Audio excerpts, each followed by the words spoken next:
Story of France, the French Enlightenment, and recently authored a very interesting book on actually more on intimacy and questions of personality, power, virtues of abandonment. Charly will introduce the panel and the speakers. Good, thank you. Thank you, Vicky. So the title of this panel is Irrepressible Issues, Rogue Nations, Insubordinate Peoples, and the Democratic Spirit. I have the pleasure of first introducing Paul Lovejoy, Distinguished Research Professor at York University. He's a prolific author of monographs, edited volumes, and book chapters, far too many to name here in the interest of time. But I would like to introduce his paper, which is entitled Jihad in West Africa and the Congress of Vienna. Speaker by speaker. Well, thank you very much. I'm very pleased to be here. And as I was pleased to be at an earlier conference on the Congress of Vienna that was organized in Vienna by Christian Quick. And I say this because my area of specialization has little, if anything, to do with the Congress of Vienna. What I'm going to talk about is West Africa, and specifically an area of West Africa that no one at the Congress of Vienna knew anything about. They didn't even know at the time which way the Niger River flowed, although the Niger River hasn't changed its direction in millennium. And I want to talk particularly about a subject that has resonance today, which relates to jihad.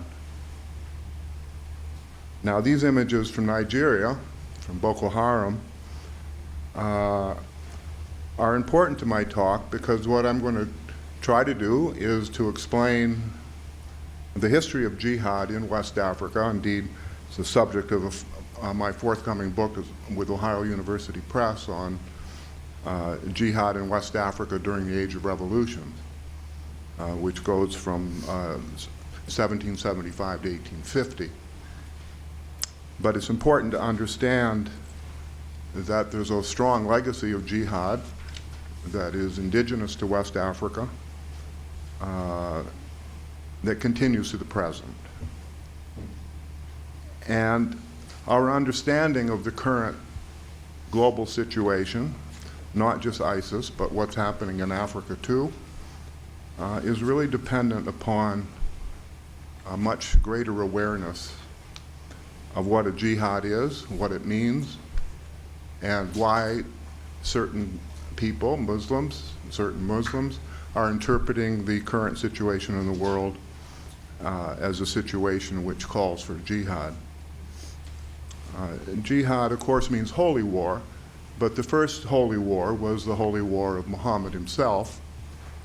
And all subsequent jihads, as far as I know, and the ones that I've studied, this is certainly the case, attempt to copy the trajectory of the original jihad.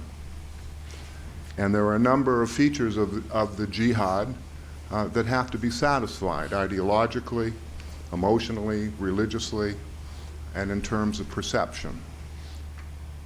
And the most important one is that jihad is perceived as defensive. It's never offensive. The original jihad was perceived as something that was thrust upon the community. And all the subsequent jihads to the ones today, including ISIS and including Boko Haram, are perceived by the participants as a defensive action that's necessary for the survival of the community. Moreover, there always has to be an imam, the leader, as Muhammad was, and as today Abu Bakr Sheikhu is in the context of Boko Haram.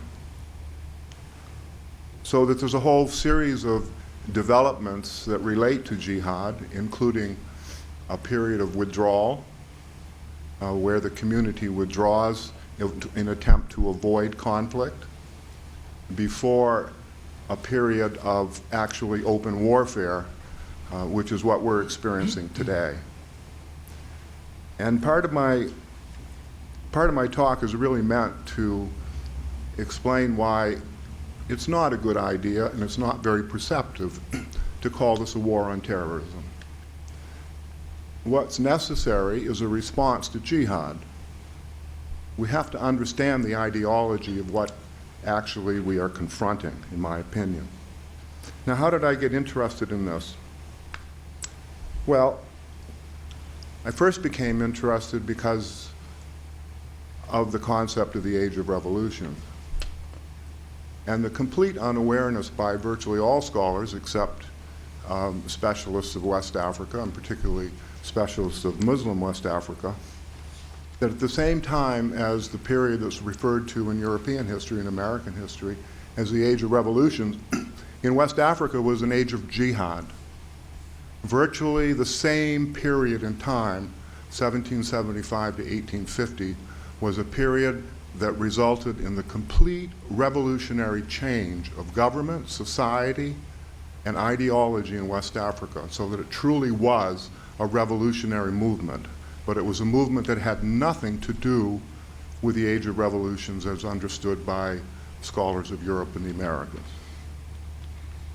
It was an age of revolution just in the same way that the age of revolution in Europe was not only a political revolution, but it was an economic revolution, as Hobsbawm demonstrated many years ago, and many people have followed or critiqued that approach. And to understand what was happening in the interior of West Africa, which virtually transformed every government in West Africa in this period, either overthrowing them, replacing them, or forcing certain kinds of major changes. At the exact same time is one of my concerns. The second was related to the concept of Atlantic world. Because the Atlantic world, of course, is an area of focus that many scholars are preoccupied with. But in my opinion, the study of the Atlantic world has missed a major component of the Atlantic world, and that is the African shoreline. Africa helps to shape geographically the Atlantic world, but all of the studies, virtually all of the studies, with some important exceptions, all of the studies of the Atlantic world ignore what was happening in Africa during this period.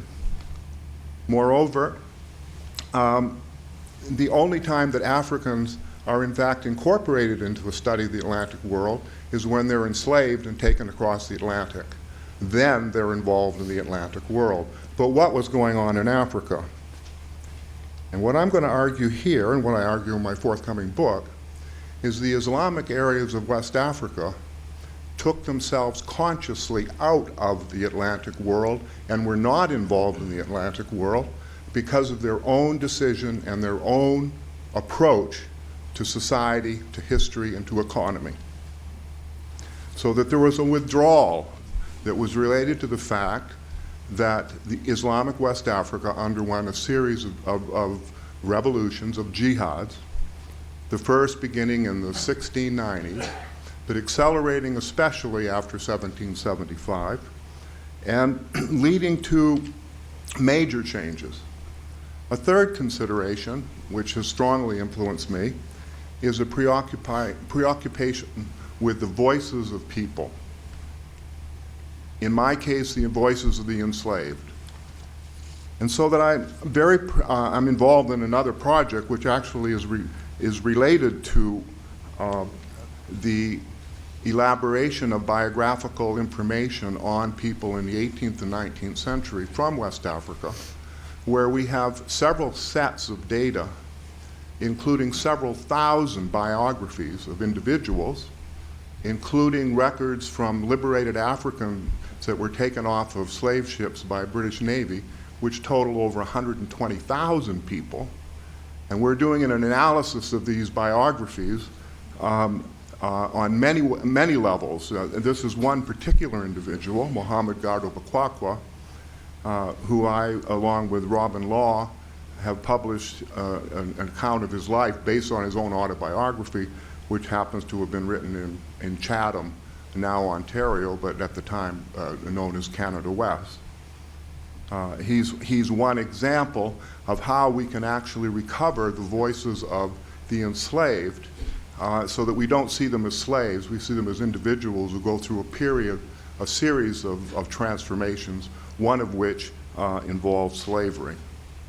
In the case of Muhammad Gardo Bakwakwa, this map shows a trajectory of his path from the interior of what's now Benin, from a town of Jugu, where we've done research, where he went to Pernambuco, Rio de Janeiro, Rio Grande do Sul, then to New York City here, and in fact, 2 books just recently published, one by Eric Fauner, and the second one that's just come out this week by Don Papson, discuss the case of Muhammad Gardo Bakwakwa. Fauner in his book doesn't actually mention him by name, but he does describe and use documents that are very important, while Don Papson actually has a whole chapter on him.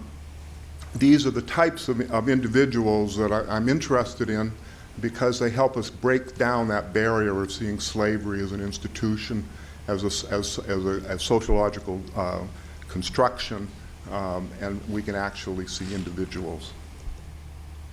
Now, the era of jihad, this is a map that will show you what happened. This is what the individuals of the Congress of Vienna didn't understand about Africa at the time. This is a map that starts at 1780, but it could be 1800 as well. And this is what the political interior of what's now basically from Ghana to Nigeria to Cameroon and north into Niger looks like. I don't have the modern boundaries on here, of course, but all the states to the north are Muslim states. The most important 2 states in the period were Oyo and Ashanti. This is what happens after the jihad, which began in this area in 1804. The first phase was 1804, 1808. It transformed the map in that way. It was a complete revolution. It led to the creation of the Sokoto Caliphate. It led to the complete reform of the Borno government. It destroyed the empire of Oyo. Ashanti remained the same, although it actually experienced a major coup d'etat in 1803, which was related to the influence of Islam.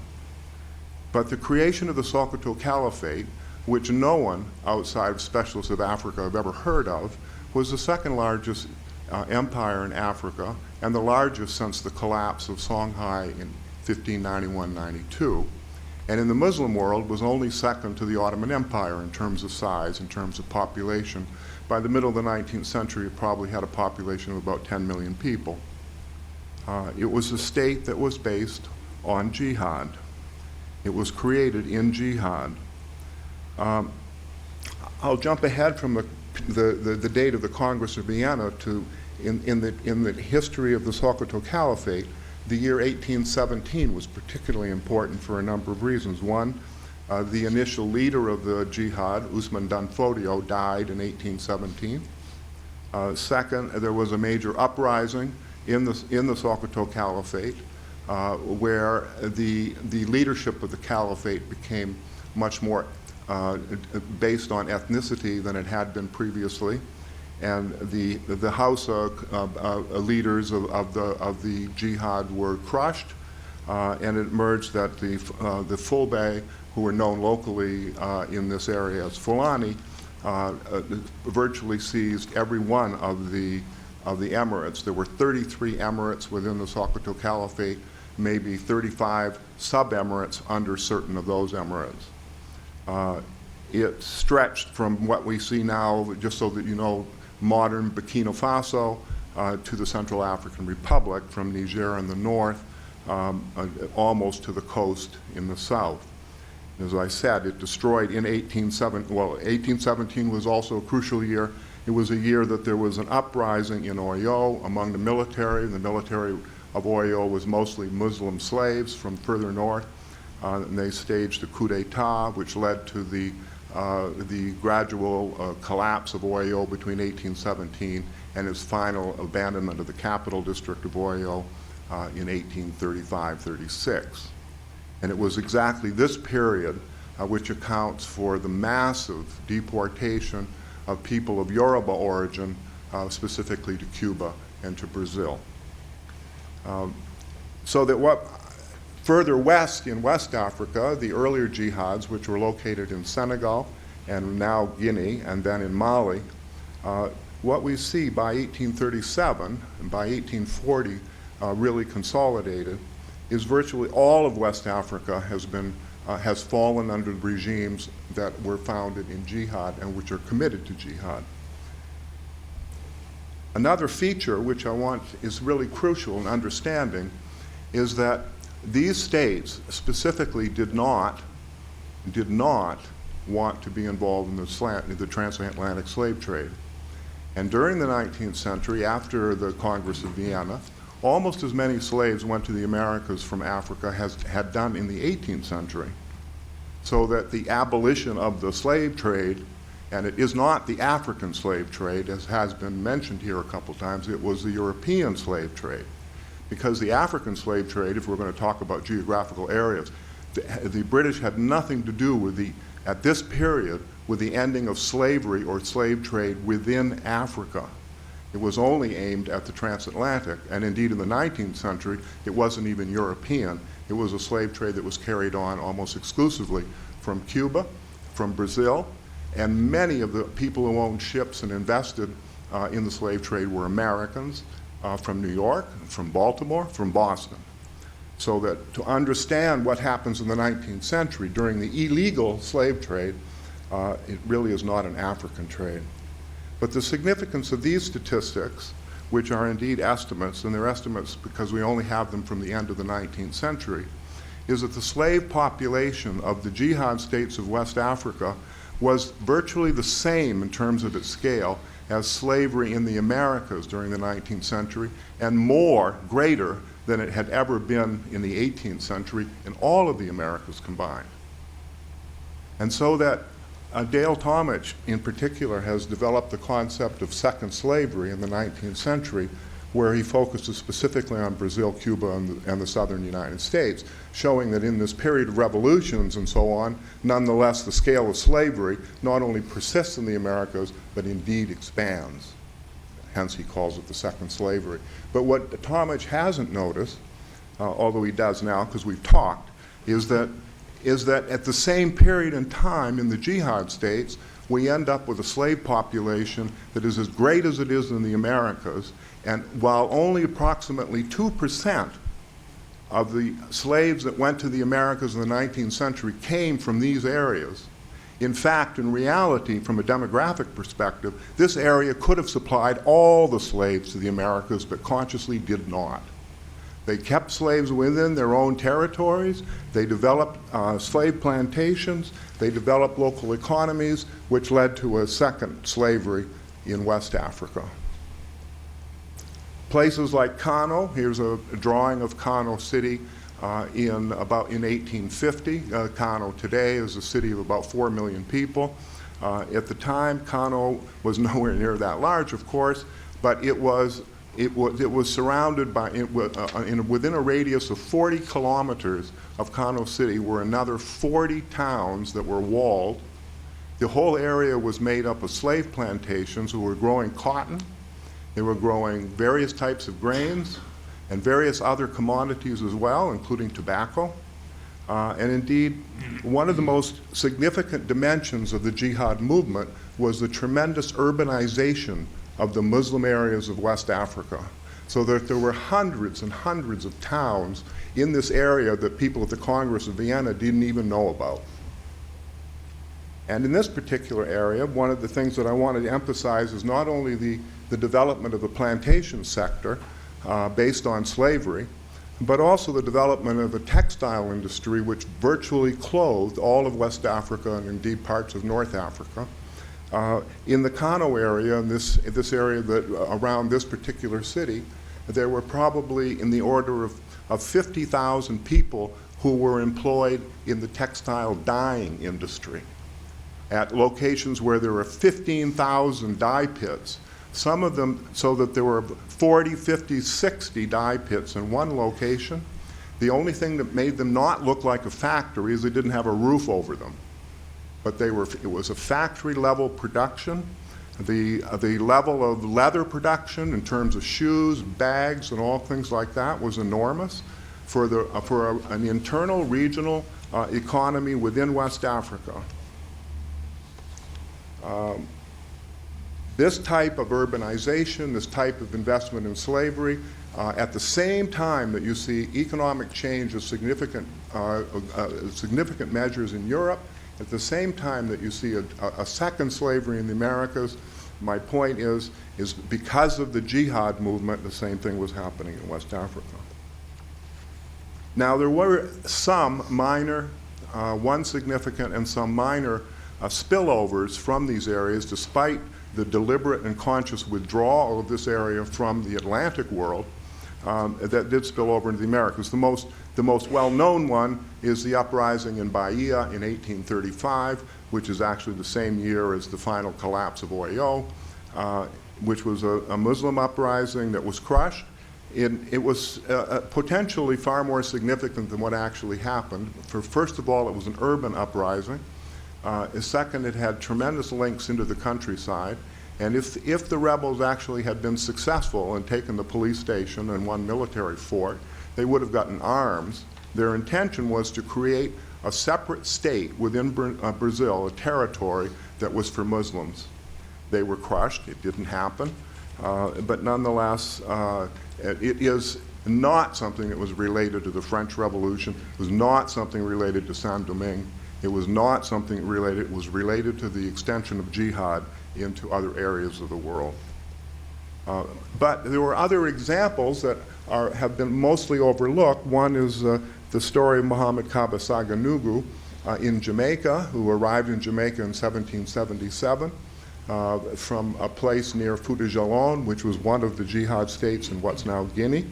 And by 1820, when he wrote this book, the Kitab al-Salat, a book about praying, when you pray, how you pray, what happens if you don't pray, what all the authorities in Islam said about prayer, what do you do at a wedding, what do you do at a funeral, all of these types of situations, which he said in his book.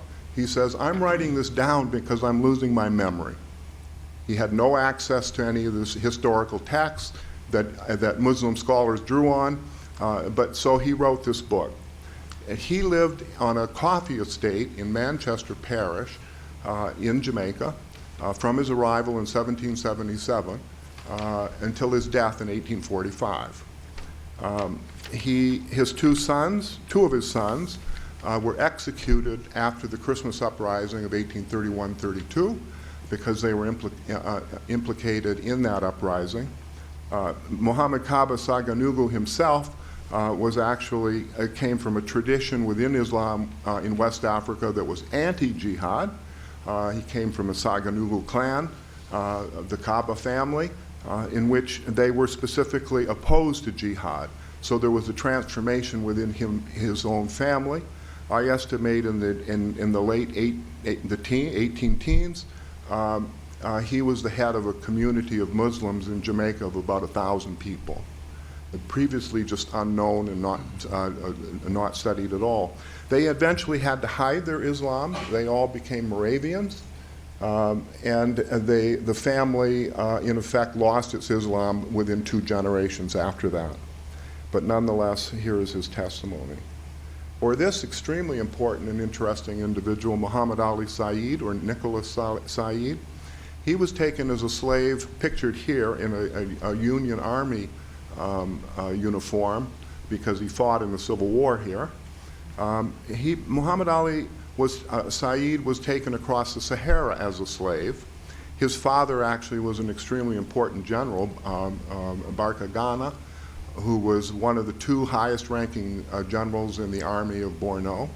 And Borno is exactly where Boko Haram is operating today.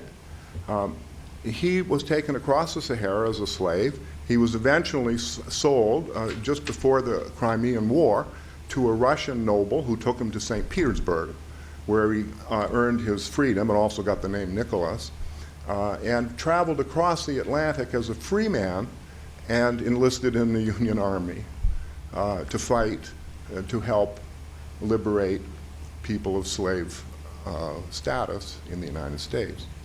He should. This is a photograph from the Massachusetts Historical Society. In my opinion, this man should be a national hero. On the other hand, he's virtually unknown.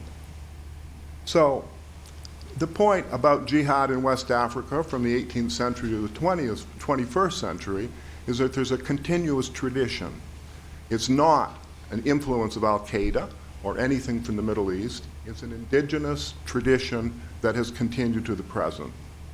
In the 19th century, it resulted in these major states that I list here. Today, most of the Muslims in northern Nigeria who live in territory that are the direct areas that were conquered by the British, the Germans, and the French and turned into colonial possessions, most Muslims are opposed to Boko Haram and the continuation of the jihad. But to understand that there's that continuous tradition, I think, is extremely important. For one thing, jihad involves withdrawal.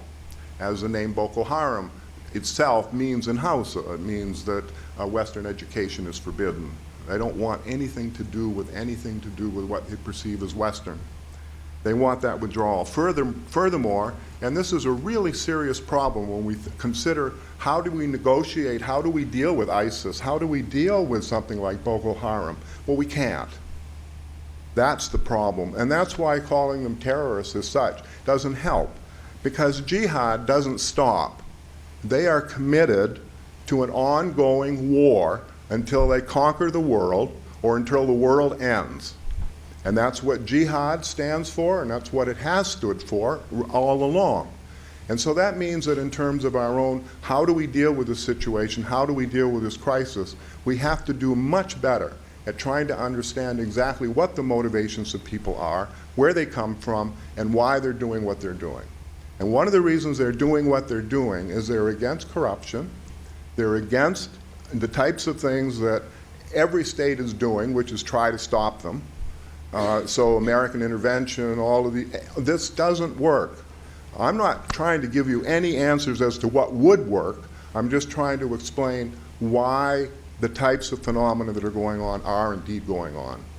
Because one thing Boko Haram is doing, and it is absolutely barbaric tactics. They're using 10-year-old girls as walking human bombs. I mean, this is just disgusting. But before we start saying how disgusting these things are, we have to reflect on what we do ourselves. The European conquest of Africa at the end of the 19th century did terrible things. We can't ignore that. The French Revolution itself cut people's heads off. So what's so new? So we have to be very careful about how we describe what's going on, because it will not help us, in my opinion, to get to a situation where we can find a solution. Thank you.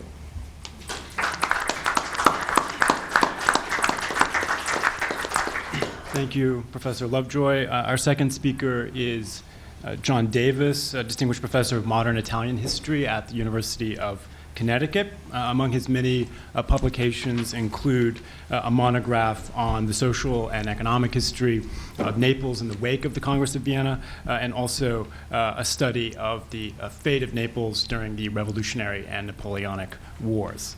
So please join me in welcoming Professor Davis.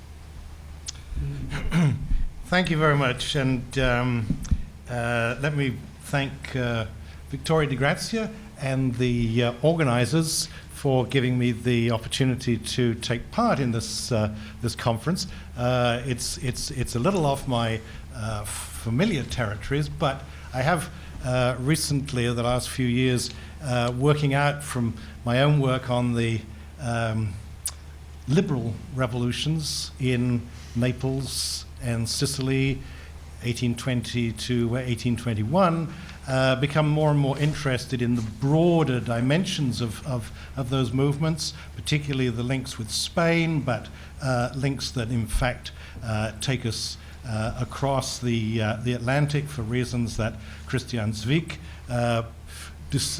demonstrated very clearly in his paper this morning. So I'm taking you back briefly into Europe, but I hope to come out of this in a more global, with a set of more global contexts. I'm not going to try to summarize my paper. I'm just going to pull out a few general arguments which I've developed in the paper. So this is what cooks call a reduction, and as you know, you never quite know how a reduction is going to work out, but hope for the best. I can't resist starting with Metternich's comments when he first got news that there'd been a revolution in Naples in June 1820. He'd been in Naples 2 years earlier on a sort of an official visit, and he was familiar with the place, and he was quite happy with what he saw. So he was really blindsided when he got this news, which may or may not explain how he reacted. But he said, the idea that a people renowned only for their ignorance, for the greater part unable to read or write, superstitious beyond all limit, ardent and passionate like Africans, should pretend to offer to Europe an example in constitutional government is absurd. Well, I could spend my 10 minutes just talking about the contents of that sentence, but I think it's, well, I just throw it out for your consideration.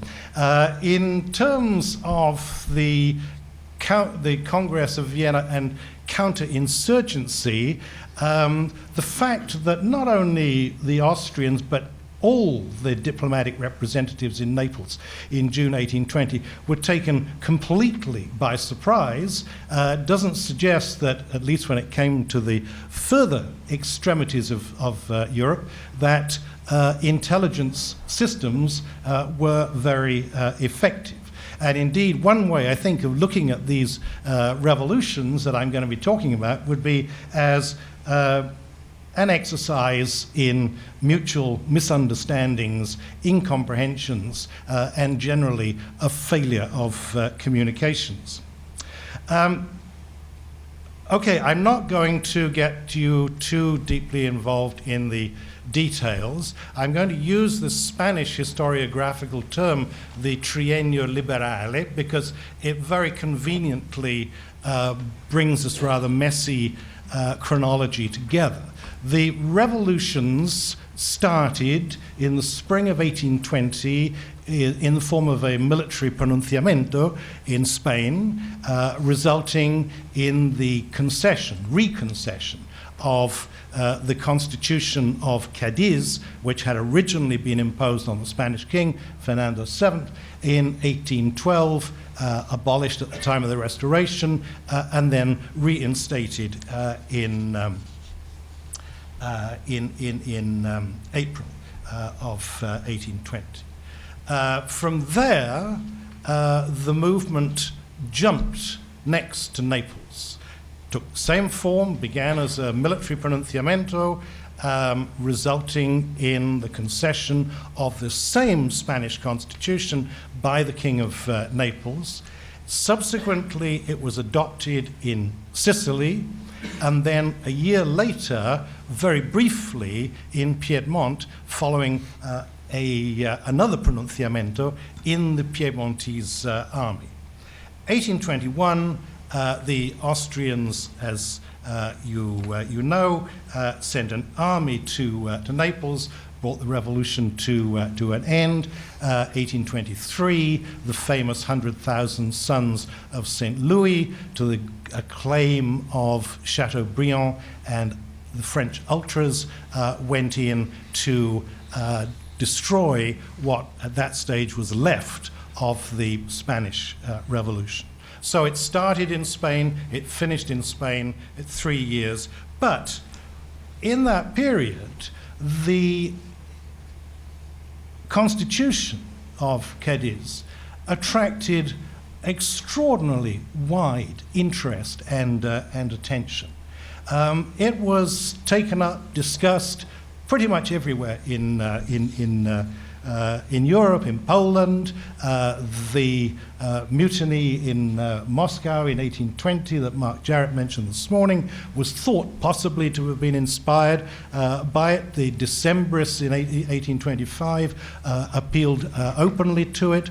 The leaders of the Greek movement for independence referred to it, as indeed, of course, did numerous independence movements in Spanish America. And in a way, this is really where the whole thing started, because the mutiny in Seville in 1820 took place in a unit that was about to be sent out to put down some of the independence movements in South America, but the officers preferred instead to declare their solidarity with their Latin American brothers. So, first question that I addressed in the paper was the one that was presented to us.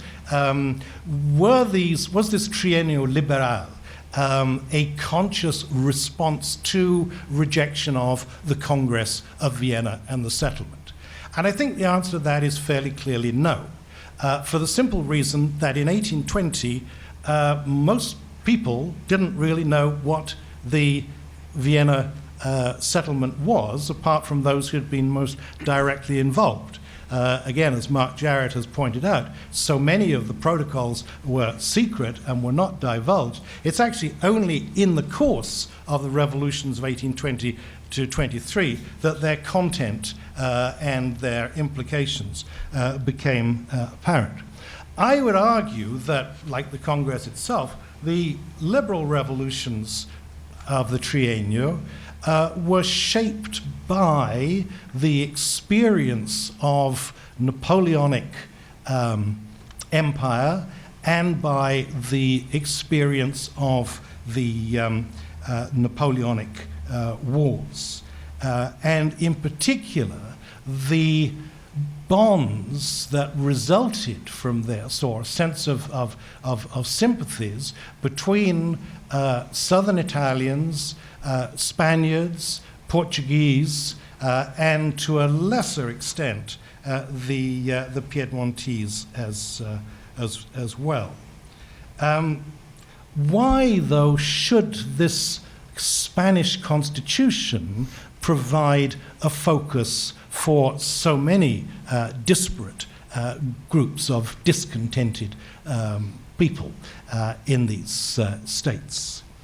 It used to be argued that it wasn't really the Spanish Constitution, which is a very strange document, not easily read or deciphered.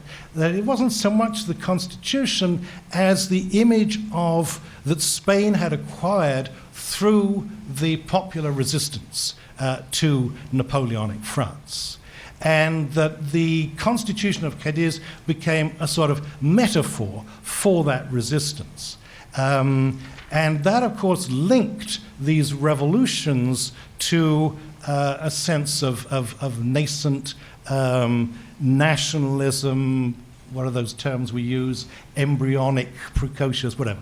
And I think that actually that parallel, or the reference to the Spanish War of Resistance is deeply misleading and wrong. The Spanish resistance to Napoleon was very troubling for liberals in Spain and in Italy and in southern Europe generally, I think, because they were well aware and in fact had often suffered directly from the fact that those popular counter-revolutionary movements were directed against themselves more than they were against a foreign invader. And in that sense, there's a very close match between the Spanish and the Italian cases, where the great popular counter-revolutionary movements of 1799, Viva Maria in Tuscany, the Santa Fede in southern Italy, had left a deep, deep imprint And this is also reflected in the Constitution of Cadiz, because it is, whatever it isn't, it is definitely a very moderate political project.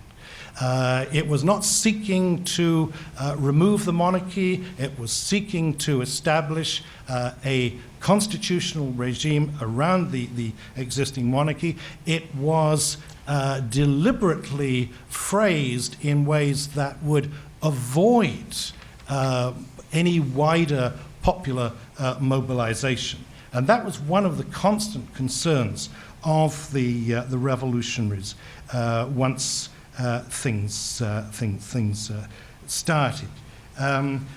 Their objective, they saw in the Spanish Constitution certainly an assertion of the right of national independence and self-determination, but the nationalism of the 1820, 21, 23 revolutions was very international.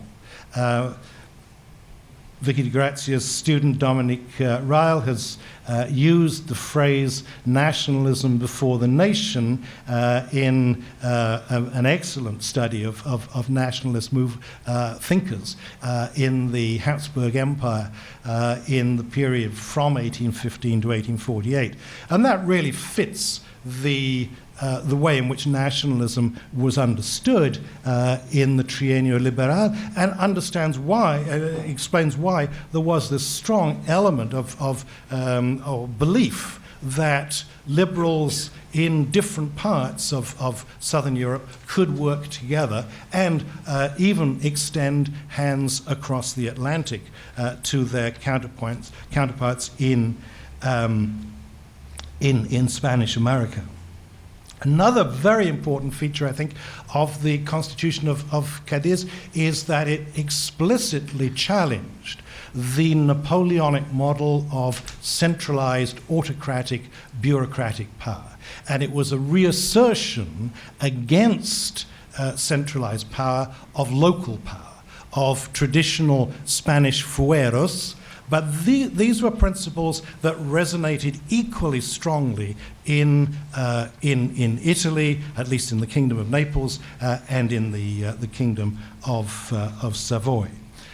Language is also important because the Constitution uses a language of jurisprudence that was familiar in all these areas as a legacy of previous Spanish imperialism and culture.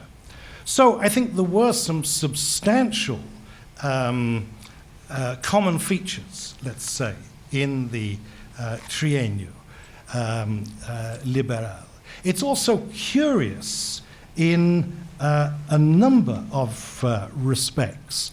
These were revolutions that were planned, and they were planned carefully. The planning was coordinated between Naples and Barcelona and Madrid, for example, in the period from 1818 to 1820, right the way down to the timing. How did this happen? How did this take place? Well, the role of the military in both these countries and in Piedmont was critical. And that's another link with the Napoleonic period, because it was in the militaries of the Italian satellite rulers that by 1811, 1812 in particular, opposition to Napoleonic imperialism and Napoleonic autocracy had really begun to take root.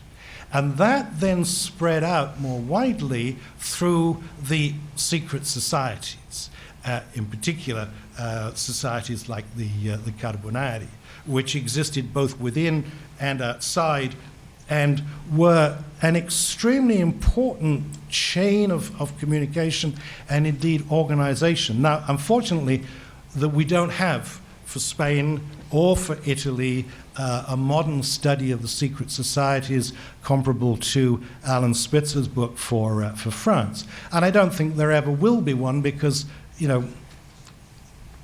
because they're secret societies create problems about sources.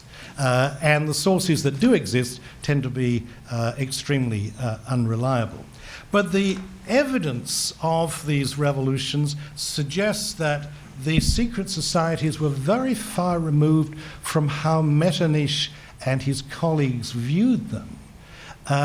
They are probably better thought of as a form of militia, because, as I say, the planning took place through the secret societies. We know that in April 1819, delegates from secret societies from all over southern Italy met near Avellino and agreed to accept the Constitution of Cadiz as their program.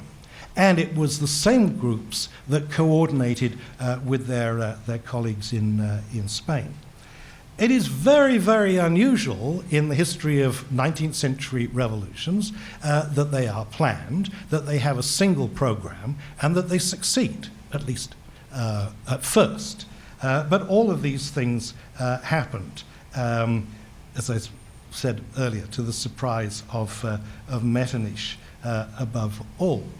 The other point I'm going to make before my time runs out, which it will very, very quickly, the other point that I'd make is that I don't know whether it's even right to describe the political objectives of the Triennio Liberal as revolution. The objectives were pretty much those of the Congress of Vienna, to reinforce political stability and public order by carrying through a peaceful revolution. It has to be remembered that those revolutions or those concessions were made by not only by the rulers but by Bourbon rulers. And once Fernando VII in Spain had put his John Hancock to the Spanish Constitution, it was law. Similarly in Naples. And the revolutionaries never thought of themselves as being outside the frame of law. Their big disappointment came when the people they thought were the great advocates of constitutions, the British and the French, failed to recognize them or support them. And that was a really dramatic event that shifted the whole political discourse of the Trienio. And the point that I would want to emphasize, again in the context of the Congress of Vienna, was that a constitutional movement which was sort of shaped in opposition to Napoleonic imperialism before 1815, in the course of 1820 to 1823, became increasingly focused on a critique of French and, above all, British imperialism. British interference in Portuguese sovereignty, British interference in Spain, British interference in Naples and Sicily. Sicilians were particularly anxious about what they believed to be British colonial ambitions to take over Sicily. And that became a theme that, again, played very well in Spanish America at the same time. But of course it also had the consequence of bringing Spanish liberals into conflict with Spanish American liberals. And the other great sort of part of the Trienio Liberal that collapsed was this idea of trying to rebalance central and local power, because the result was the constitutional governments, the liberal governments, lost control of the provinces. They lost control or they came into conflict with their colonies. In the case of the Kingdom of Naples, they were faced with a separatist revolt in Sicily. So it's not, I think, really quite true to say that the Congress of Vienna was responsible for bringing these revolutions down. They delivered the final blow, but the revolutions were already in very, very serious difficulties because of internal conflicts, to which they did not have effective responses. But I think that also this sort of the context of hostility to British and French imperialism in the Mediterranean, as well as in the Atlantic, means that we need to look at these years in a broader context, in a more global context, certainly a less exclusively European one. And I think since finally the term imperialism has come into our discussions, we need to think of these developments in the context of what Christopher Bailey has termed the imperial meridian, that this was a formative period of European imperialism, British imperialism in particular. And it's perhaps worth noting too, this is my final point, that if we're looking for reasons for the relative stability of international relations in Europe after 1815. Perhaps we should also take account of the fact that, to use an old term, imperialism was, at least in its European Mediterranean form, very much the imperialism of free trade. That it was not an imperialism that directly threatened existing states and rulers. And that in turn may well have influenced the Congress. It certainly was not a product of the Congress. Thank you.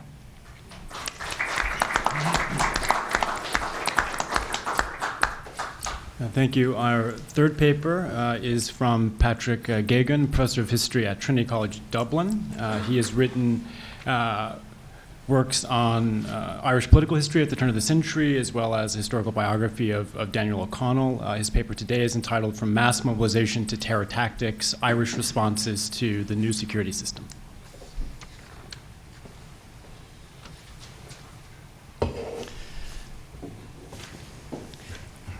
When Castlereagh committed suicide in 1822, Lord Byron immediately rushed into print with the couplet, "So he has cut his throat at last, who he, the man who cut his countries long ago." And it was somewhat nicer than the verse he had written a few years earlier when he was imagining the death of Castlereagh, and he was picturing his tombstone and trying to decide what should be inscribed on it. And he thought the words should go on it, "Posterity shall ne'er survey a nobler grave than this. Here lies the bones of Castlereagh, stop, traveller, and piss." The subtitle of my paper today is Irish Responses to the New Security Regime, but it just might as easily have been given the subtitle The Making of the Insular Statesman, because the new security regime I'm referring to is not 1815, but something that occurred 15 years earlier, which was the passing of the Act of Union, something that Mark Jarrett spoke about in his brilliant paper earlier today. And that was something that Castlereagh was very closely involved in, and it's an interesting way of seeing the development of his thinking. And Mark mentioned how he learned about how money and patronage could be deployed to get the result that you wanted, but a lot more besides. And I think it's important to understand the context in which they were operating at that time. A war with France that wasn't going well, the Irish nationalists engaging in an alliance with revolutionary France, an abortive invasion off the coast of Cork in Ireland in 1796, and French troops landing during the bloody 1798 rebellion. And in 1799, in the British House of Commons, William Pitt, the Prime Minister, was challenged to sum up in one sentence the objective of the war with France. And he answered in a single word: security.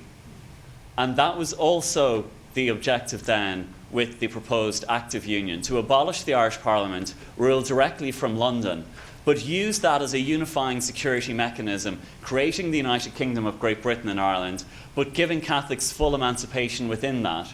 So in a way you neutralise the threat then of Catholic Ireland, but also make them part of this greater imperial project. And Castlereagh, at the age of 29, was given the task of directing this measure through the Irish Parliament.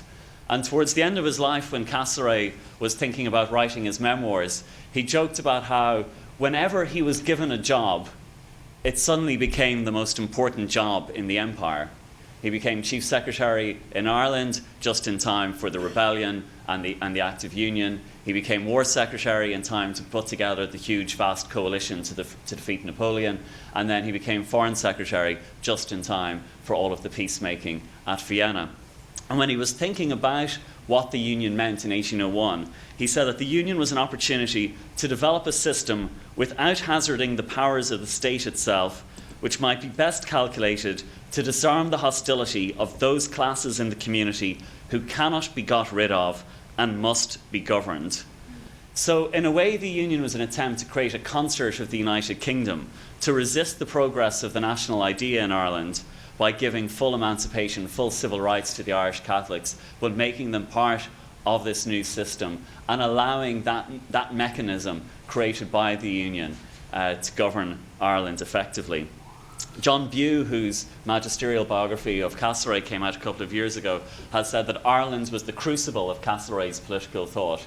And you certainly see that in the way he operated between 1799 and 1801. He directed the Union through the Irish Parliament, used bribery, intimidation, as well as a range of other tactics to make sure that it passed, and learned an awful lot from that experience.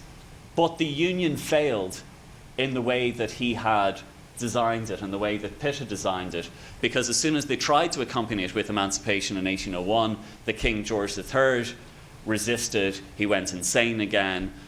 Pitt was forced to resign, but was effectively dismissed. Castlereagh resigned as well on a point of principle.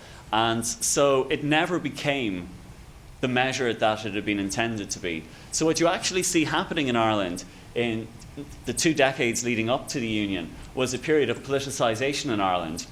What you see happening then in the first 15 years after the Union is a period of depoliticisation. And then after Vienna, you see a process of repoliticisation through the leadership of people like Daniel O'Connell, who ends up leading a peaceful mass movement in favour of Catholic rights in the 1820s, effectively turning it from an organisation of the elite into an organisation of the people, an effective early form of crowdsourcing to fund the movement, and forces the British government to concede emancipation in 1829. And then in his remaining years, trying to repeal the Act of Union. You also see, though, in the decades ahead, because the Catholics had been forced to get their rights by campaigning and agitation, and not as the gift of the British government, there was always that sense of resentment. They never felt that this union provided the opportunities that they wanted. And after the trauma of the famine in the 1840s, when 1 million Irish people starved to death, you see a bitterness going into the political system then, and funded by Irish-American money. You see the start of the terror campaign then in the 1880s, 15 separate bombing missions in England in the 1880s, an attempt to blow up the House of Commons, attempt to blow up railway stations, gasworks, buildings. And they are quite explicit in that what they're trying to do is instill a sense of terror to force the British government to back down and leave Ireland.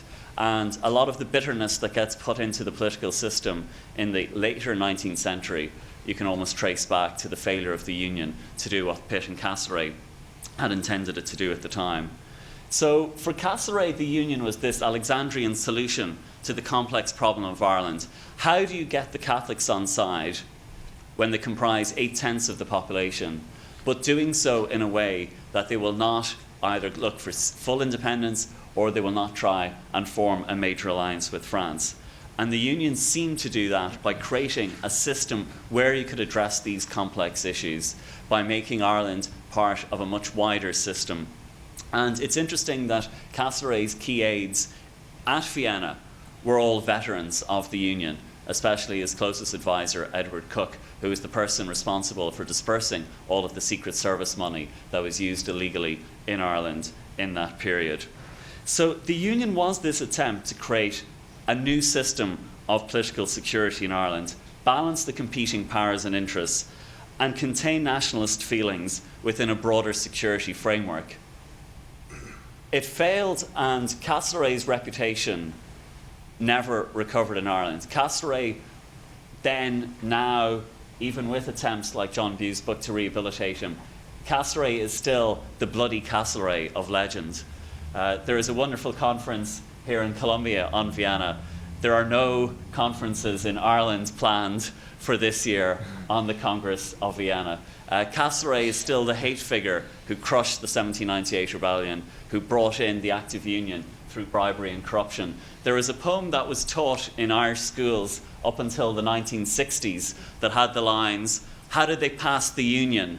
By perjury and fraud, by slaves who sold their land for gold, as Judas sold his God. And thus they passed the Union by Pitt and Castlereagh. Could Satan send for such an end more worthy tools than they?" So Castlereagh is not remembered as the statesman of the Congress of Vienna. He's not remembered as the person who internationally is hugely respected for all of the reasons why we've been discussing over the past couple of days. There was a very interesting quote that Glenda Suga had yesterday from a letter of Castlereagh in 1818 talking about the science of European government. Well, he makes a reference to the science of government 4 years earlier in a very interesting letter where he addresses a range of subjects, notably what's going to happen to Italy, and he adopts a wait-and-see policy there. But he talks about the science of government in a way that it became a very famous letter and was interpreted by Salisbury and others in the 19th century as really encapsulating what Castlereagh's approach to politics and his approach to government was, that he wasn't ruled by impulse. He wasn't ruled by emotion or some theoretical notion of statesmanship, that he brought a sense of measurement to it, logic, of fine calculation. And that was something that was finally developed through the union negotiations, and it was that kind of same idea that he brought to Vienna as well.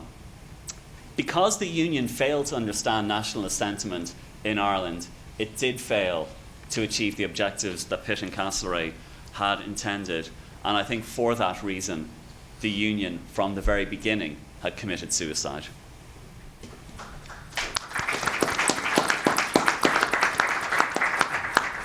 Thank you very much. We are immensely fortunate to have as commentator Reinhard Stauber, a professor of history at the University of Klagenfurt.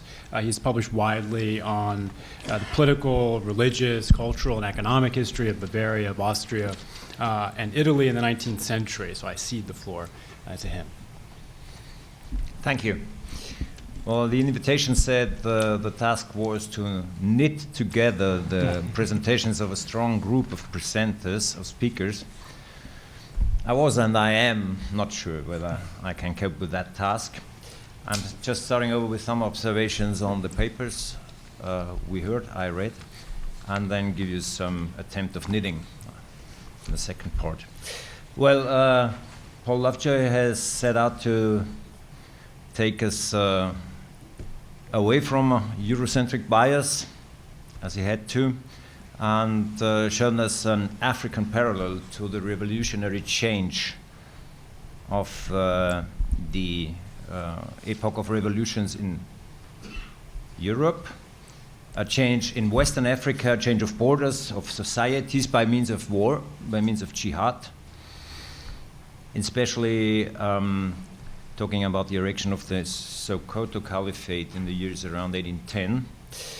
So it had some very striking consequences.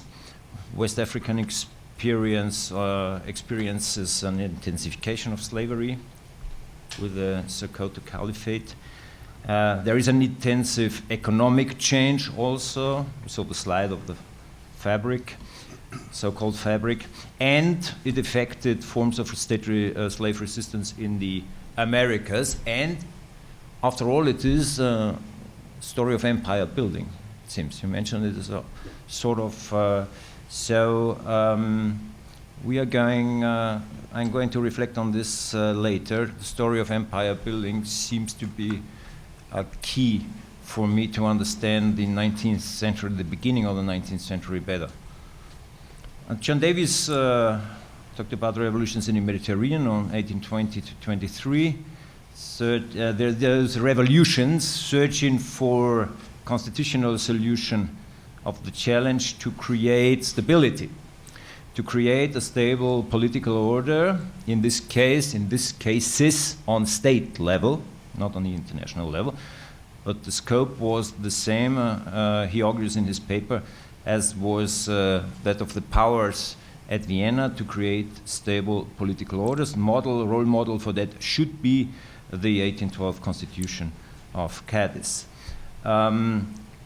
What we can remember from what I wanted to point out from the written version of the paper is the important role of mutinies in this case. We have army officers to play a decisive role for starting off the revolutions, so-called revolutions. We have the crucial role of the secret societies. In this case, Metternich's bogeyman, this is, seems quite true.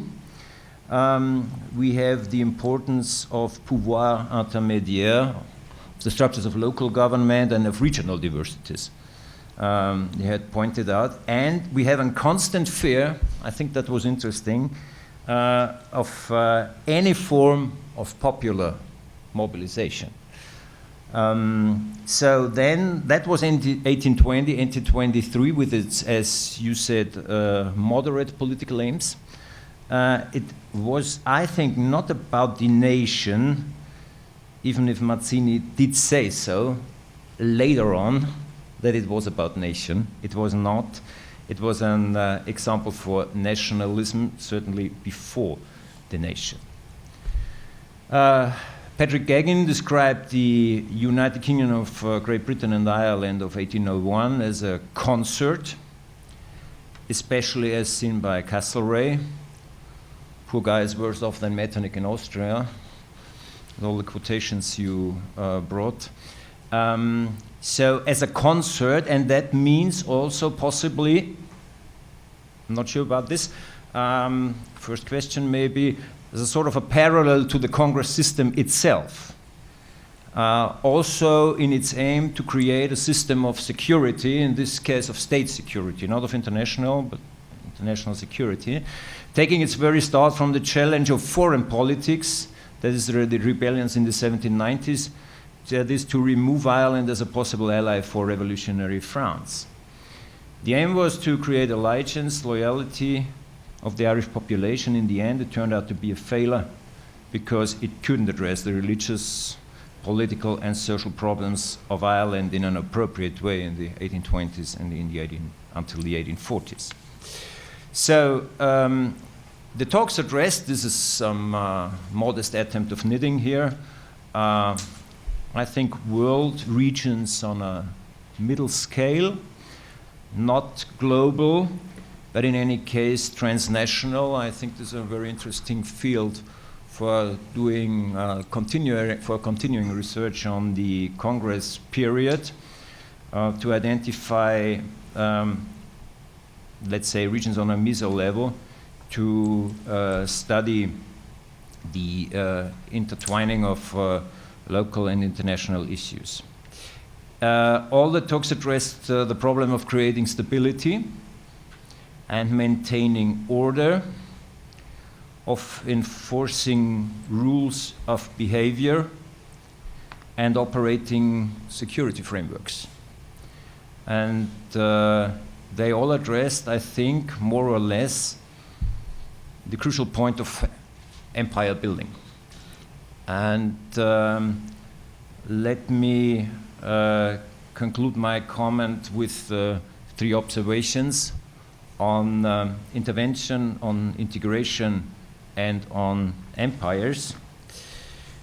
A protocol signed in November 1820 by one of the conferences of the 5 powers at Troppau declared it illegal, even criminal, to make changes in the governmental systems of individual states, and defined such changes as a legitimate reason for the, as it is called, use of coercive measures. In the thinking of the political decisions maker, obviously, domestic political stability and the rejection of an ideologically driven policy of expansion resulted in stability being held up as an absolute value. Stability, or as the French term is, l'ordre des choses, is a very present notion in all the 1814-15 documents too. So this is a really important thing, I think. Armed intervention in third countries undertaken in defense of this ordre des choses, of the status quo, counted as a legitimate instrument of power politics. What was later often criticized as an arbitrary stalemate was for the politicians of the Metternich generation a precondition for the stability of their international system.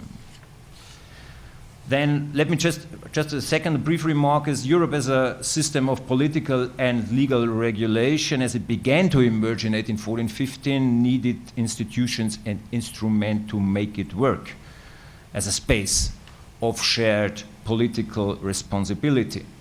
We heard a lot already about multilateral consultation forums, conferences, committees, and so on. We heard about, for example, a very special case, the regulation of the freedom of the navigation and commerce on the Rhine, which Beatrice de Graaf brought to us because it's, the Rhine is important for her homeland. That is quite clear. We have a basic idea there in this regulation for freedom of navigation of integration through trade. Integration through trade, and the same moment the borders are drawn, there is also a dimension of making borders to transit borders, to basic idea of an integration through trade unfolded in the sharing of infrastructures, very concrete things. Then sharing of infrastructures, a reduction in the number of regulations, coordination of levies.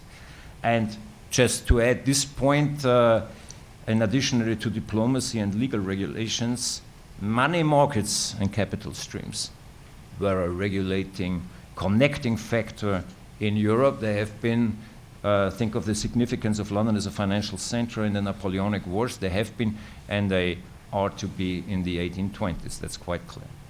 Last point, empires. The Europe, the Vienna Order, no, the world. I'd say then the world, after hearing the talk of Paul Lovejoy, the world of the Vienna Order was a world of empires, not of nation states.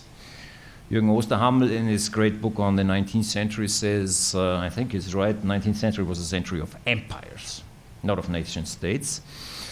And the 5 great powers, most notably Russia, continued to behave according to the logic of 18th century states, empire states, composite monarchies, exchanging or annexing territories by military means, or integrating them into an existing realm via personal unions. What then could be new in 1815? It was, I think, the explicit intention of the Big Five to recognize mutual spheres of influence and to coordinate foreign policy activities within that world or the European order, or at least to inform each other about them. You know, that is an important thing, I think, to keep talking, at least at an informational and an informal level. It's a loose and informal regulatory framework, but it worked rather well, I think, till the middle of the century, Crimean War, Also, tensions in the Black Sea area were becoming more and more palpable from the 1820s onward. By contrast, I'd like to stress the role of the empire, last point, contrast the large-scale collective of the nation-state. That's one I think only become more important as a political goal and object of loyalty from about 1840 onwards. We should not make the mistake of taking at face value the pathos of the public proclamations against Napoleon in 1813, or the emotionally charged poems of Ernst Moritz Arndt, or the descriptions of Mazzini of the 1820-23 revolutions. The war conducted by the Sixth Coalition in 1813-14 was not a war of liberation, I think, aiming for the unification of Germany. That is what late 19th Russian historiography sold it as.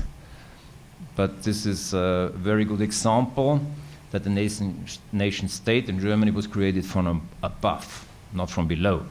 It was the product of politics which instrumentalized a national feeling that was already in existence, not vice versa. Thank you. Thank you. So since we started, I think, 5 minutes late, perhaps we could sue for a little extra time, so that gives us the luxury of 15 minutes or so.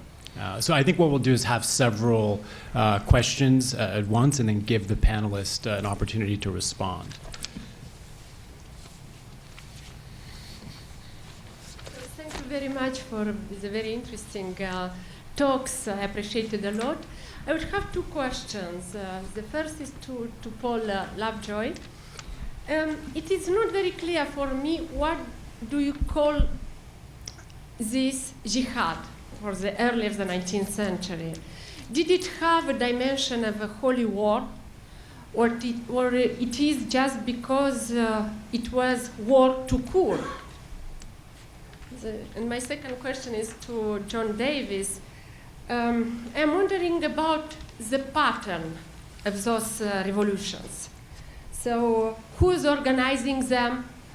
Small groups or a wide, it was a wide grass root movement, or in other words, was it a result of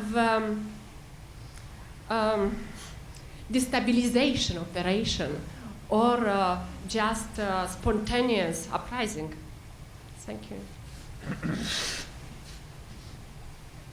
My question for Dr. Davis, which is it not just, to go even beyond, this not revolutionary, are these revolutions counter-revolutionary? Because I see some similarities with, Cardinal Rufo's campaign against the Parthenopean Republic, or with, what Suvorov and the Austrians do in 1799 when they, restore different governments in northern Italy after kicking the French out there. Hi, my name is Scott Lawrence. I'm a student here. I have two questions for Paul Lovejoy. The first is, is it a coincidence that the Age of Revolutions coincides with the Age of Jihad, as you called it, or is there's some sort of causal relationship between the two? And the second is your point that there's a continuous tradition of jihad, and I think this builds on the previous question. It seems to me that you're saying that we don't need to historicize this concept of jihad when it is invoked, and I'm not sure that that's fair. I was wondering if you could expand on that. Thank you.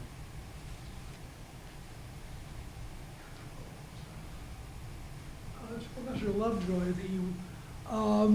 I think the word jihad can be rather ambiguous in Arabic. My informants tell me that the verb jahada means to struggle, and that generically jihad means to struggle.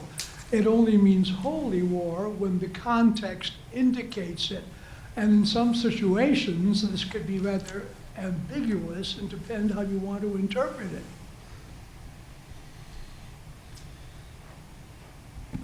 Christian Zwick, University of the West Indies, Trinity and Tobago. I have two questions, one to Professor Lovejoy. One is the abolition of the European Atlantic slave trade. What was the direct impact for the African merchant elites after 1815? Is this maybe one of the explanations for the rise of jihad movements. And the another question is for Professor Davis regarding the question, what is the direct impact of the Piedmont uprising or revolution to Giuseppe Garibaldi's impact to Brazil and Uruguay after? So we have this vice versa situation of the impact of revolution for South America, and as well as Garibaldi later came from South America back to Italy and started with a real revolution later. Thank you. So perhaps one last question for now, and then we'll give the panelists an opportunity to respond. Yes, please. Let me come back to Europe and Ireland. And as Mark Jarrett said, and you mentioned, Patrick, that Castlereagh learned a lot about the tactics of dealing with difficult people and getting his way when things looked hard. But did he learn anything about the way in which his and others' plans went awry? Say, after all, his plan succeeded in one way, but as you know, it failed in a way which led to his resignation and led to continuing problems with England and Ireland. Did he learn things from that about the difficulties of settlements or implementation, or even maybe the tragedy of what he was doing, or was his learning really focused on the more short-run tactical aspects? Thank you. So perhaps we should proceed in order of presentation. So Professor Lovejoy, if you'd like to begin. Well, thank you very much for those questions. The first, in relation to what makes it a jihad. In all of these cases, the leaders of these movements wrote about it, and they called it a jihad, and they explained what they meant. In the case of Usman Danfodio, his brother Abdullahi Danfodio, and his son Mohammed Bello, they wrote over 1,000 tracts, books of poetry, and they talked about jihad at great length. And in all cases, they referred to tradition. And they all, as in Islamic scholarship is based on the fundamental principle of citing earlier authors. And so that in all these cases, you find references to other authors and explanations. So I'm using the word jihad because this was the word that was used. And in the same case, the continuity that I'm also emphasizing is because of in the book, I go into much more detail, but you have a continuous stream of different jihad movements. From these that I'm particularly concerned with historically, they don't end, but the period that I'm concerned with is the initial implementation of the jihad movement by circa 1850. But that tradition continues by the end of the 19th century as a result of influences from the area. We're talking about in 1884, a jihad breaks out in the Nilotic Sudan against Egyptian rule under the Mahdiya, and emphasizing the Mahdi. The Mahdi is a messianic figure in Islam who's going to come at the end of the world. There's another jihad that breaks out at the time of the French and British conquest of the Sokoto Caliphate that erupts into an uprising in 1903, which is crushed brutally at a place called Satiru, which is close to Sokoto, the city itself. It's an extension. The Mahdist movement from the Nilotic Sudan sweeps back from the Nilotic Sudan and then destroys what's now Borno, which is the area exactly that Boko Haram is operating in. In 1980, there was a big movement, the Maditsani movement. The Maditsani is a term. The leader of was a guy that are called Maditsani, which in Hausa means the crazy one, and he was considered the crazy one because he was going around the countryside and preaching jihad, and he was saying that our rulers are corrupt. They go to Mecca to smuggle drugs. They do all this. They're saying all kinds of absolutely amazing things. And they were all killed, so that you have a series of Boko Haram builds on the leader who was killed by the Nigerian police when they picked him up in 2003, was actually the son of one of the people who was involved in the Medicani movement. So that in the case you see actually direct connections between the different movements, and I'm only giving you some examples. So there's like a continuous stream of eruptions. And the interesting thing is that in one way is that the governments that get into power because of jihad then become the subject of jihad themselves. And so that the current rulers, the Muslim rulers, including one of the people that's running for the presidency of Nigeria, the election's about to happen, Buhari, is from the aristocracy himself that was founded in jihad. So that jihad becomes part of the ongoing ideology, and what it means keeps changing. So that's one. And it actually addresses a question about empire building, too, that was brought up, because these are not nation states. And it's really difficult. They are empires, but they're more, because they lead to the establishment of aristocratic rule. They lead to, most important, is the identification with the Islamic world.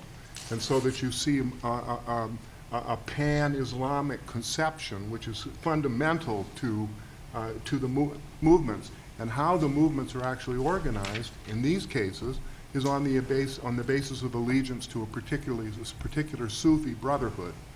In the case of Usman Danfodio, it was the Qadiriya Brotherhood. By the middle of the 19th century, it became the Tijaniya Brotherhood. By the end of the 19th century, it's the Mahdiya. The most recent ones are associated with Isawa, which in Islam, Isa is Jesus. And so that there's a whole series of nothing to do with Christianity. So that you see the allegiance to a particular type, in the African case, a particular type of Sufi or mystical brotherhood. Jihad means several things. In fact, long ago, John Ralph Willis wrote a wonderful article about the three types of jihad. There's a violent military jihad, but there's also the jihad of the soul, and there's the jihad of the mind. And so that there are all of the discussions of what jihad is, and with much of Islam and the ideology, the discussion that goes on in these many, many texts, they explore these concepts and stuff in great detail. Now, finally, on the impact of British abolition. Well, very clearly that one of the justifications for jihad in the 18th century and in the early 19th century was that the rulers were corrupt, and they were selling Muslims as slaves to Christians. They were specifically against the transatlantic slave trade. And in 1824, for example, Muhammad Bello, the son of Usman Danfodio, and by that time the caliph of the Sokoto Caliphate, entered into negotiations with a British diplomat by the name of Hugh Clapperton, in which they actually drafted a treaty in which the Sokoto Caliphate agreed 100% that we will abolish our involvement in the transatlantic slave trade. Now, this may sound ludicrous on one level because it's an inland state, but as far as Sokoto was concerned, the Atlantic Ocean began at the juncture of the Niger and Benue rivers. And so therefore they were openly condemned in to attempt to prevent the sale of people into the transatlantic slave trade. And in fact, in the biographical information that we've collected, the people who actually do come from areas of jihad are almost 95% male. All young male who were taken in battle and taken in war. The only women we find in it where we have any biographical information at all are women who were concubines who were accused of killing their masters. And those women, they were not put to death, and they certainly weren't sold to other Muslims, so it was all right to sell them to Christians. But other than that, we don't. We have all kinds of proof of efforts to prevent sale into the transatlantic slave trade. But the slave trade was a factor. It was specifically one of the 5 or 6 leading issues about that free-born Muslims, I'm not saying Muslim, free-born Muslims were being sold into slavery by these corrupt rulers. And they had to overthrow those corrupt rulers because free-born Muslims should not be sold into slavery. And slavery under Islam is very different from slavery in the Americas. First of all, To prove if someone is a slave in the Americas, the onus of proof that the person is not a slave falls on the slave. He has to somehow prove he's not a slave.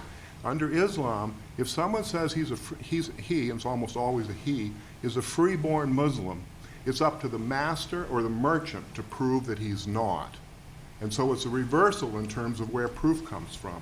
If you can pray 5 times a day, and you have to do it in Arabic, and you say you're freeborn, then it's the proof of the slave owner, or the person who's trying to own the person, to prove that the guy was a slave all along and therefore it was all right to buy and sell him.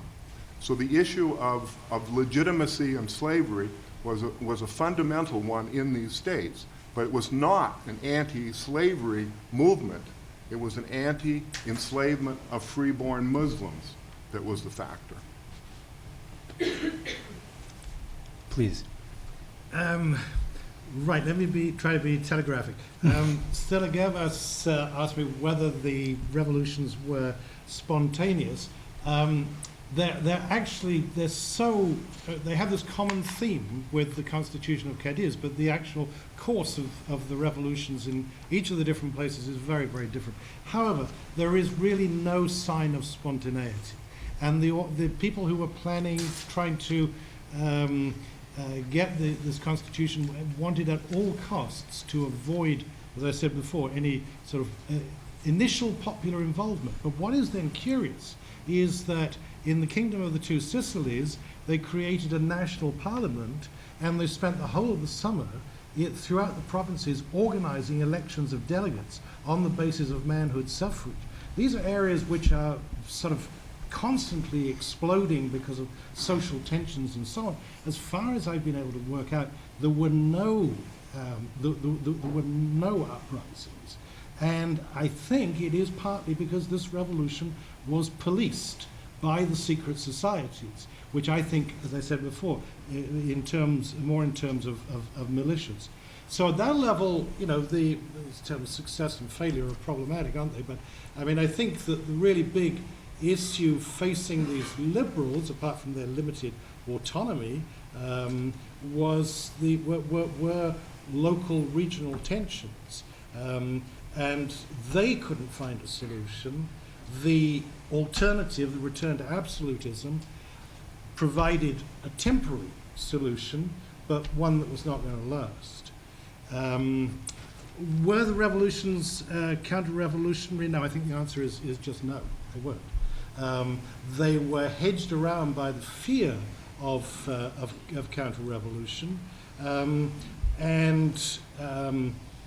but they were, well, I suppose the term depends an awful lot is in the eye of the beholder, isn't it? But they were looking for very moderate reforms through the existing monarchy. And also, another point very important is without giving offense to the church, because both in Italy and Spain, liberals knew how powerful the church was in mobilizing popular opposition to them. So, and then the Christian Zwick's question about the links between the Piedmontese Rising and Garibaldi. Well, in some ways, no.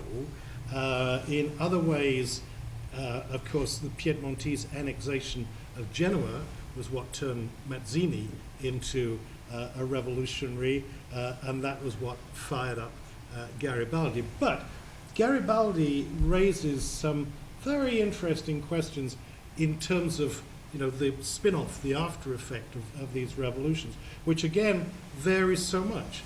In Spain, the Trienio Liberal starts a tradition of military interventions in Spanish politics.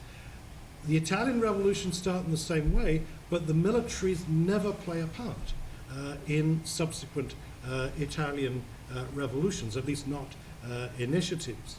And they were discredited, I think, amongst the next generation of revolutionaries because of their failures in 1820-21. And what emerges from the collapse of the revolutions is a new generation of political emigres, of whom Garibaldi obviously is one. Most of them don't go as far as Latin America. They fight in the civil wars in Spain and Portugal.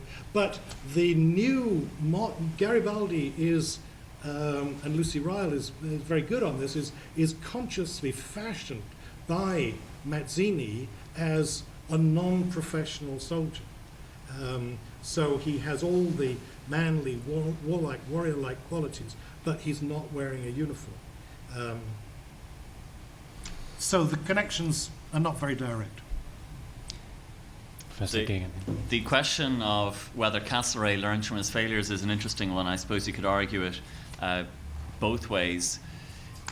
In one sense, the reason why he failed in 1801 is because he hadn't kept up with what was happening behind the scenes back in London and had the ground cut out from under him. That was to happen to him again a few years later, the whole dispute with Canning that led to the duel. On the other hand, if you compare how Castlereagh acted at Vienna to how he dealt with the politicians in 1800, it was very different. The criticism of him in the management of politicians at the time of the Union was that he was too cold to be a politician. Whereas in Brian Vick's book and others, when you look at the dancing and the use of the salons and all of that, he knew how to use those social situations to gain support behind the scenes, which is, I think, something that he wasn't capable of doing a bit earlier. You know, you don't want to draw the comparisons too much because they were very different situations. The Union was an exercise in state formation rather than these negotiations between states. But I think if you look at even the asset that Castlereagh had in 1815 was his good looks, which hasn't been mentioned so far. He seems to have cut quite a figure at Vienna, and that also, I think, assisted in the work. And even when he visited with the king in 1821, returned to Ireland in 1821, and Castlereagh was suddenly being cheered by the crowds, and the king turned to him and he said, "But I thought the Irish people hated you. Why are they cheering you?" And he just joked and says, "Oh, it's nothing to do with my politics. It's just because of my good looks that they're cheering me." But I think in terms of the way he knew how to, in the personal dealings, I think he learned a lot from the failure. But I think in terms of some of the backroom intrigue, I think there were times when he was always caught out by that. I suppose we should leave it there. Join me in thanking the panel for prompting a lively discussion.